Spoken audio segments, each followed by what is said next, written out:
Top Billin. Top Billin, the superlatives are starting to come in for the Seattle running back crew. Seattle could have one of the top running back rotations in all of football, and it will be heavily laden with two rookies. Imagine that. Now, I've already waxed poetic about my man, Kenny McIntosh from the University of Georgia, covered his entire career there. I think the world of that kid. He was one of the best, if not the best running back in all of football, in my opinion, right? Especially if we're talking about versatility, physicality, the ability to make you miss, the ability to work and to make it from scratch game, his hands of butter, everything you can think about, that man has it. But so does Zach Charbonnet. And Charbonnet's one of these guys, right? I don't think people understand this.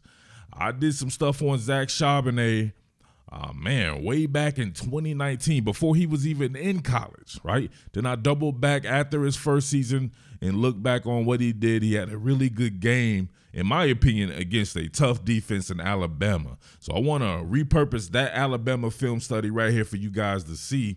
That's back when he played at Michigan, when he was playing against viable defenses. Not a big fan of players playing in the Pac-12, especially with positions like running back, right? You have to see viable defenses for me to be able to really have a good gauge on you. Now, Zach Charbonnet doesn't count because I said before, that man was very good in his lone season at Michigan, right? The second season, he only got a few carries. I'm not sure what happened with that. He kind of fell out of favor, but he was doing his 1-2 thing. But if you see the superlatives right here, man, they're really giving it to these guys, right? Yeah, they're catches. This is coming from Pete Carroll, right? Yeah, they're catches for sure. Pause. Got to pause there. Kenny is a really natural athlete. You can just see it in everything that he does, that being Kenny McIntosh. Zach does everything well. He's just a complete ball player, right? Both of these guys very much in the same mode as far as the versatility. They may get it done in different ways, though. But, man, them together along with Ken Walker, right? Kenneth Walker the third. That shit is amazing. A whole bunch of young backs out there they're going to be doing. I'm not sure what happens to DJ Dallas, but, hey, maybe they carry 4 running backs. That's been something that they've done before, so you have to always account for potential injuries there. But I know Ken Walker has been really impressed with those guys too, and that's for a guy to say stuff about his young teammates like that. He's come out and been outspoken about it. That's a statement. So they look really good. That's hard. All right, Top Billin, back again. Going back, right, in a rewind on looking at some of the kids who I thought would be stars as a freshman and seeing how they did. And the first person that comes to mind for me is a kid I was super high on. That would be one Zach Charbonnet from the University of Michigan, the Wolverines, baby. And you can see right here, when was it? July 9th here. I did the Michigan freshman running back. Zach Charbonnet is a manimal, right? So I talked about how much I love the ferocity that he played with, his agility, even his short area quickness, his decent long speed. And I compared him to one Matt Forte, formerly of the Chicago Bears fame. I'm not a Tulane and everything like that, and I don't think most people didn't know who the hell Matt Forte was, so they had to give funny style comparisons like Trent Richardson and stuff like that. But it is what it is, man. I thought Zach Charbonnet actually lived up to what I said he would live up to, and he showed up against a lot of the better teams on the schedule, right? Not against Ohio State for some odd reason, right? They only want to give him a couple of carries and stuff like that, but from a lot of the other teams, man, he did very well, right? And that was with an injury, I believe, that he had during the season and everything like that, and just a true freshman woes. So, but one of the games that really stood out to me was the last game against Alabama. So I wanted to go through some of his runs against Alabama and show you what this kid is all about, all right? Let's get it. What more can I say? Top Billin. All right, recap of Charbonnet's freshman season. So you can see here, 6'1", 220 pounds.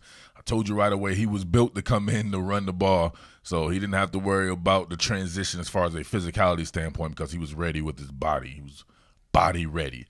But you see here, 149 attempts, 726 yards, 11 touchdowns, a 4.9 average. So right at where I look from a standpoint of averages for running backs, right? In college, you got to be 5. 5 is where it's at. 4, 4.2, 4.3 in the NFL, but you got to be around 5, so he's right there. And he would have really been there without a couple of these games. Like after the Army game, it was rumored that he had some type of an injury and he played, but it was clear that he was definitely dealing with an injury. He only had a couple of carries and then had 7 carries over the next couple of weeks against Wisconsin and Rutgers. So then he kind of got the groove rolling again. But you can see here, man, against Penn State, 15 carries for 81 yards. Against Michigan here, Michigan State, 7 carries for 30 yards. The Ohio State game, only 4 carries, man. So that was a crazy game anyway. But if you can see here, he was racking them up, man. 13 carries, 18 carries, 15 carries, 15 carries. Notre Dame game, 15 for 74. But then 13 for 84 against Alabama. And he showed me a lot in this game. His longest rush was only 12 yards. We know what Alabama's defense is about. But he still showed me some things. So let's get into that. All right, so a lot of money going against a defensive front like this. A lot of drafted players off of Alabama, and a lot of players that will be drafted pretty high here in the next couple of seasons there. So looking at this right here, right, this is going to be your average run-of-the-mill inside zone. Look at him bend it back, right, with the jump cut. And, of course, finish moving forward, right? Here's the thing I noticed about Zach Charbonnet, right? We can see here, doubles. But trying to climb to the next level, so he sees there's nothing from A to A here. Quickly sticks that foot in the ground, peels it back, gets vertical. So sometimes he would finish right with lowered his pad level, but he showed me a lot where he wanted to juke people out too for some odd reason. And I think that's something that he needs to get back to, right? Just finishing on his feet, right? But you see right there, being able to get to the outside, make something of it. Obviously, it was a normal inside zone play, but just being physical.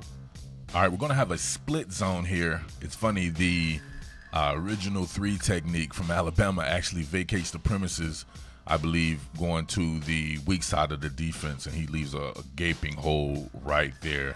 Actually, let's go ahead and run that. This encapsulates Zach Charbonnet right there. That's how you finish right there. That's what I like to see from Zach Charbonnet, finishing like that. But as you can see right here on this particular split zone play, you can see the vacation there. Sean McCune with the cross formation block. I'm not sure what he was doing. He doesn't get the safety come in here, right? Actually, it was a linebacker. He didn't get the linebacker come in here on the split zone right here. Thank God it didn't do anything. However, you can see the gaping hole there. So good job across the board from Onwenu and these guys.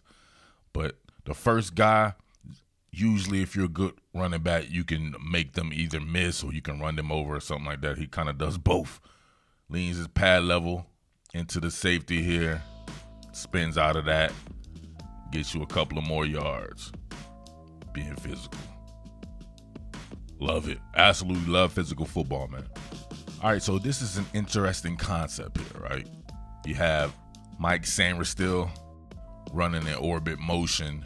Then you're going to have Ben Mason with a lead through, but half the line, right, from Runyon, Bredesen, and Cesar Ruiz is working zone blocking, area blocking here.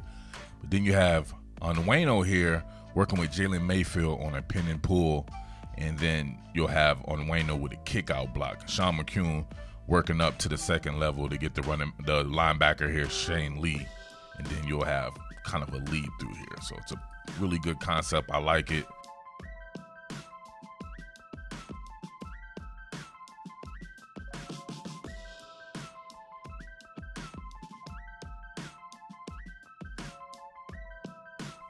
If you see here, right, kind of navigate something like this where there's reads, but you're also following blocking.